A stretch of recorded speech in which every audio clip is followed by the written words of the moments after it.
1990년 2월 14일 지구에서 40.5광년이 떨어진 토성과 가까운 어느 위치에서 무인우주선의 카메라가 갑자기 고개를 돌려 지구 쪽을 찾아 초점을 맞춥니다. 1광년이 대략 1억 5천만 킬로미터이니 약 61억 킬로미터 거리에서 무슨 일이 벌어진 걸까요? 시간을 거슬러 때는 1977년 9월 5일 늦여름의 끝머리에 들어선 플로리다 반도의 케이프 캐너버럴 공군 기지에서 한 대의 무인 우주선이 하늘로 솟구쳐 오릅니다. 우주선의 이름은 보이저 1호인데요. 은하의 신비를 풀기 위한 프로젝트가 실행된 거죠. 2차 세계대전 이후 구소련의 스푸트니크 1호가 1957년 10월 4일 지구 저궤도의 비행에 성공한 지 약 20년이 지난 시점이었는데요. 최초의 인공위성이었던 스푸트니크는 냉전 시기의 자본주의의 맹주인 미국의 자존심을 엄청하게 구겨놓습니다.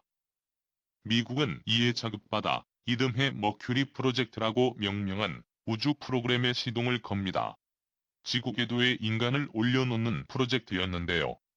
1958년에서 1963년까지 실패 3번을 포함한 총 14번의 실험을 마칩니다.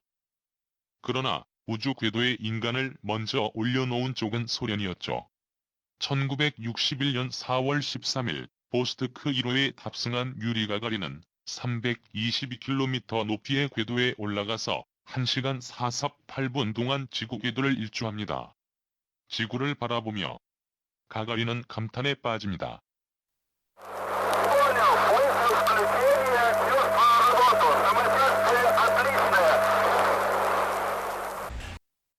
저 말을 지구는 푸른 빛이다. 얼마나 놀라운가. 경이롭다라고 흔히 알고 있지만 사실 저 구절은 지구는 푸른 빛에 쌓여있다. 하늘은 어둡다. 별들도 볼 수 있다. 라고 한 말을 서사적인 표현으로 변형시킨 것이죠.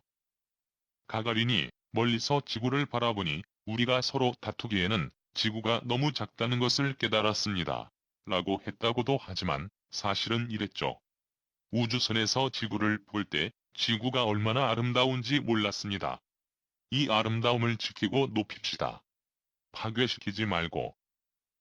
여하간 이번에도 선수를 뺏긴 미국은 아예 달에 발도장 찍을 계획을 세웁니다. 아폴로 프로젝트였는데요. 1961년부터 1972년까지 총 11번의 아폴로가 실험을 합니다. 그 정점은 1969년 7월 16일 발사된 아폴로 11호였습니다. 1969년 7월 21일 2시 56분 15초 전 세계인이 흑백 TV 앞에 모여 숨을 죽이고 지켜보는 가운데 아폴로 11호 착륙선의 문이 열리고 암스트롱이 달 표면에 첫 발을 내려놓습니다. 유명한 이런 명언이 하나 생기죠. It's one small step for man, one giant leap for mankind. 이것은 한 명의 인간에겐 작은 발걸음이다. 그러나 인류에게는 거대한 도약이다. 음미할수록 힘을 주는 끊임없는 희망의 구절입니다. 미국의 영웅이 된 암스트롱은 달 탐사에서 돌아온 후 인터뷰에서 이렇게도 말합니다. 저 예쁘고 푸른 아주 조그마한 콩이 지구였다는 사실이 갑자기 떠올랐습니다. 엄지손가락을 치켜 올리고 한쪽 눈을 감으면 지구는 완전히 엄지손가락에 가려졌죠. 그러나 저는 거인이 된 것처럼 느껴지지는 않았습니다. 오히려 엄청나게 작은 존재로 느껴졌습니다. 오늘날 우리는 잘 알고 있죠. 38만 킬로미터가 떨어진 달에서 본 지구는 하나의 푸른 둥근 콩처럼 작아 보인다는 것을 말입니다. 그러나 지구에서 달까지의 거리보다 더 깊이 생각해야 할 지점이 있습니다. 인간이 더 멀리 우주를 탐험할수록 더 겸손하게 자신의 마음을 들여다봐야 한다는 지성적 도약, 그것 말입니다. 첫머리로 돌아가면요. 지구 쪽을 향하여 고개를 돌린 무인우주선은 보이저 1호였습니다. 지구를 사진 찍기 위해서였죠. 지금은 고인이 된 천체 물리학자 칼 세이건의 희망과 조언이 받아들여졌기 때문입니다. 본래 보이저 1호의 임무는 토성까지였습니다. 1980년 10월 9일 보이저가 13년 만에 토성에 드디어 근접하자 그는 이런 생각을 하게 됩니다. 단 한 번의 기회이자 역사적인 순간에 지구를 찍게 하자. 사실 보이저의 카메라를 지구 쪽으로 돌리는 결정은 굉장히 위험한 일이었죠. 태양의 자기장 등의 영향으로 자칫 카메라를 고장낼 수도 있었으니까요. 우주선 한 대당 약 1조 원의 건조 비용에다 유지 비용도 문제지만 날아간 시간을 계산한다면 어림도 없는 일이었는데요. 칼 세이건은 엄청나게 아름다운 로비를 한 셈입니다. 칼 세이건은 알고 있었죠. 보이저가 태양계를 벗어날 때 지구를 한번 찍어준다는 것이 역사적으로 얼마나 중요한지 말입니다. 돈으로 환산할 수 없는 가치인 거죠. 칼 세이건이 나사를 위해 일하였기 때문에 가능한 일이었다는 주장도 보는데요.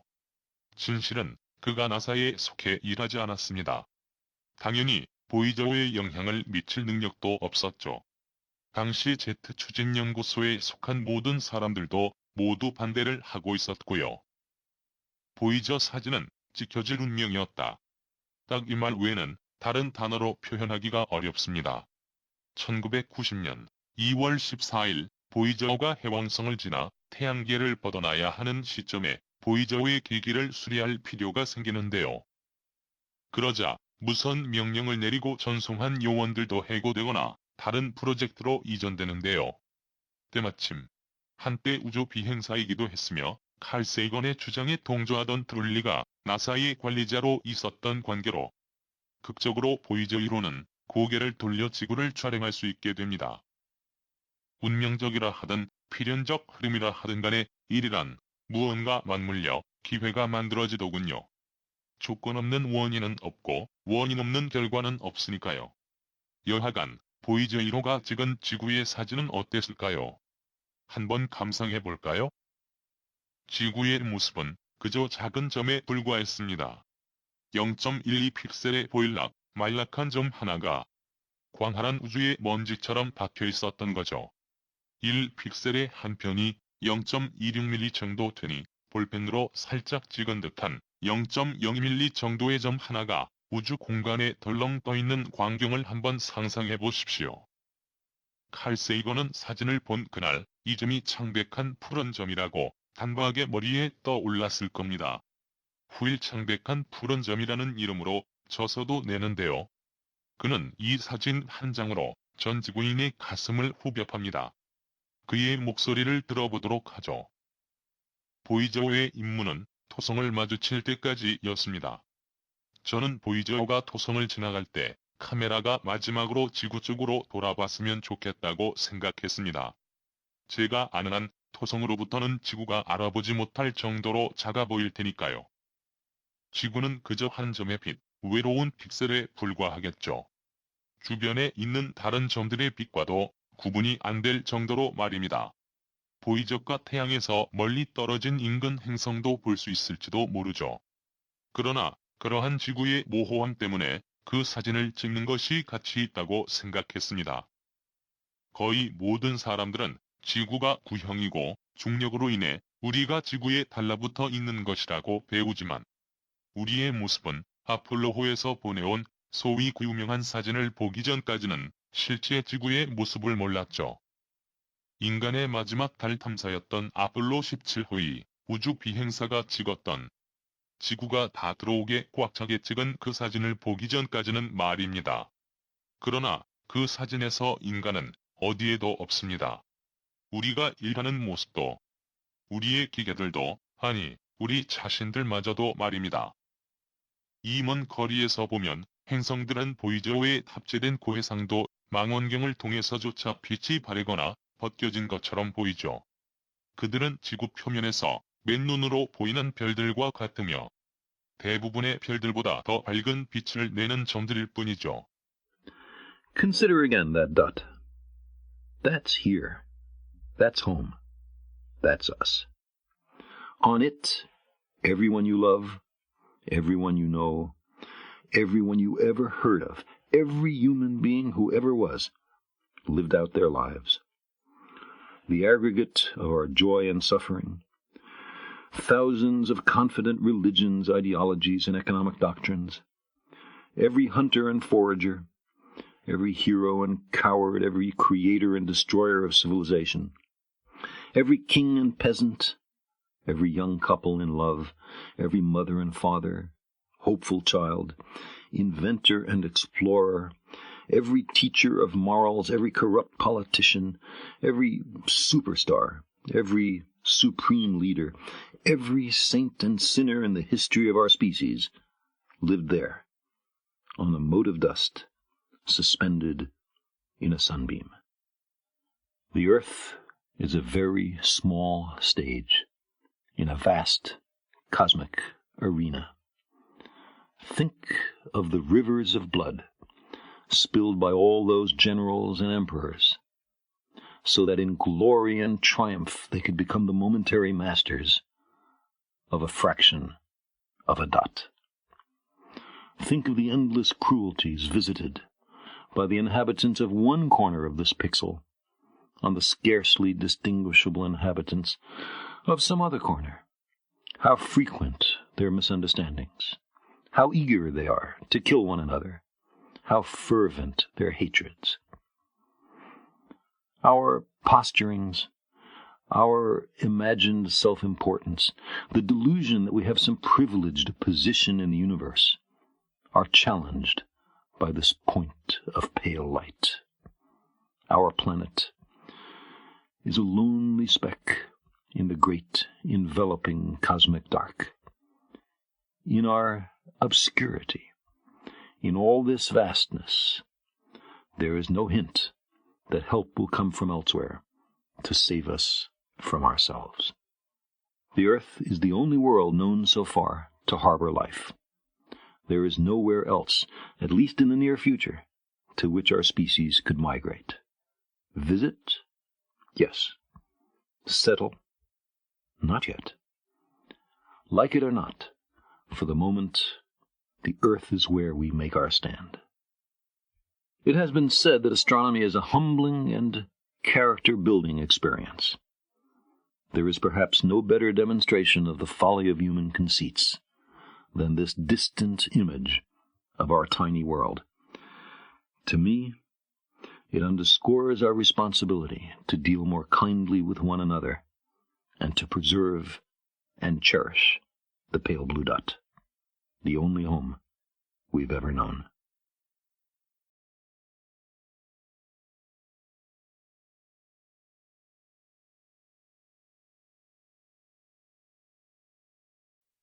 저 작은 점을 보면서 당신은 무슨 생각을 하고 계신가요? 한 점이긴 하나 아름답구나. 또는 우주가 참 넓구나. 모르긴 해도 아마 이렇게 생각하고 계시지 않을까요? 지구가 우주에서 보면 참 작은 존재이구나. 이런 생각도 하실지 모르겠습니다. 점처럼 작은 지구에서, 또 그 적은 지구의 어느 한 지점의 조그마한 영토 내에서 점도 되지 못할 한 인간인 나는 지금 무엇을 하고 있는 걸까?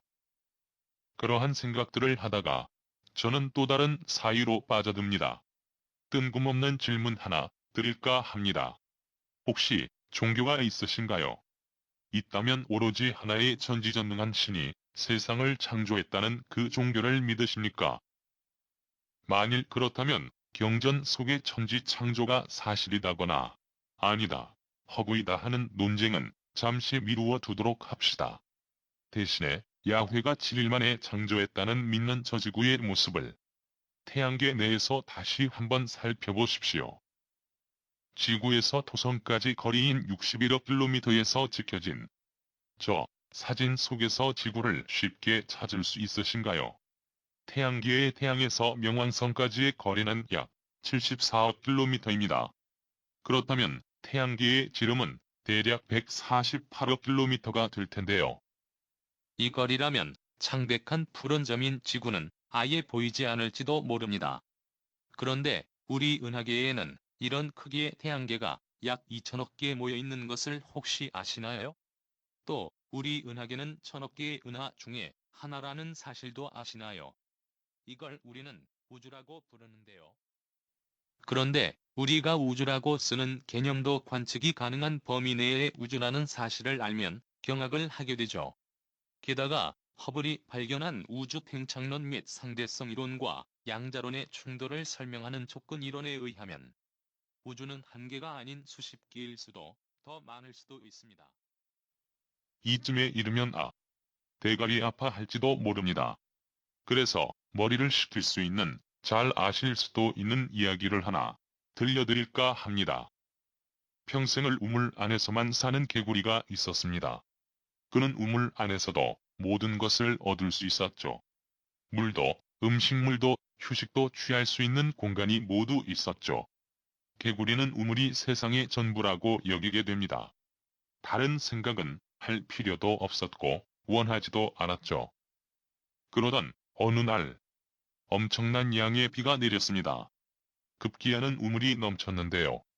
개구리는 우물 밖으로 나왔고 완전히 다른 세계를 보고 깜짝 놀랐습니다. 얼마 후 비가 멈추고 물은 예전의 상태로 물러섰습니다. 그러나 개구리는 왕국으로 돌아갈 수 없었습니다. 개구리는 세상을 유랑합니다. 그리고 알게 되죠. 자신이 나온 그 우물은 세상에서 많은 우물 중에 하나라는 것을요. 그는 더 이상 자신 왕국의 물도 음식도 거처도 얻지 않았습니다. 그러나 비가 오기만 하면 하늘을 향해 흡족한 울음소리를 내곤 했습니다. 지구는 우주의 관점에서 보면 개구리와 같은 왜소한 존재입니다. 티끌도 안 되는 존재이기도 하죠. 생각 한번 해볼까요? 수십 개가 될지 수백 개가 될지 모르는 우주 중에 하나의 인식 가능한 우주가 있고, 인식 가능한 우주에 1000억 개 이상의 은하계가 있는데요. 그 중에 하나의 은하계를 떼어서 보니 그 안에 2000억 개 이상의 태양계가 있고, 그 중에 하나의 태양계 안을 사진기로 찍어보니 창백한 푸른 점으로 나타나는 지구가 여기에 있습니다. 확률로 본다면 지구도 200조 개 정도 있어야 하는데요. 그런데 온 우주를 창조한 야훼라는 신이 있어서 하필이면 우리 태양계에서 티끌도 안 되는 지구를 만들어, 하필이면 유일하게 당신을 닮은 인간도 창조하여, 하필이면 다른 종교도 태어나게 해서 서로 지고 볶게 만들어 주었다면 기분이 어떠신가요? 그리고 하필이면 야훼, 당신만을 믿어야 죽어서도 천국에 드는 자격이 주어진다면요? 그런데 말입니다. 확률로 본다면 200조 개의 지구 중에 파충류가 번성할 수 있는 기후가 있어서 파충류가 만물의 영장이 된 행성이 있을 수도 있을 텐데요. 하필이면 그들도 히브리 경전을 가지고 있어서 그 안에 창세기가 있고 창세기 1장 27절에 이렇게 쓰여져 있을 텐데요. 하나님이 본인의 형상, 곧 하나님의 형상대로 파충류를 창조하시니라. 하필이기 때문에 야훼만이 유일한 신이다 하시는 분이 계시다면 개구리에게 가르침을 받아야 하지 않을까요? 당신 자신이 만들어낸 이 세상 외에는 다른 절대 진리는 없다는 야훼를 보면서 의문을 던져봅니다. 하필이면 왜 지구인가요? 저 우주 공간은 너무 큰 공간 낭비가 아닌가요?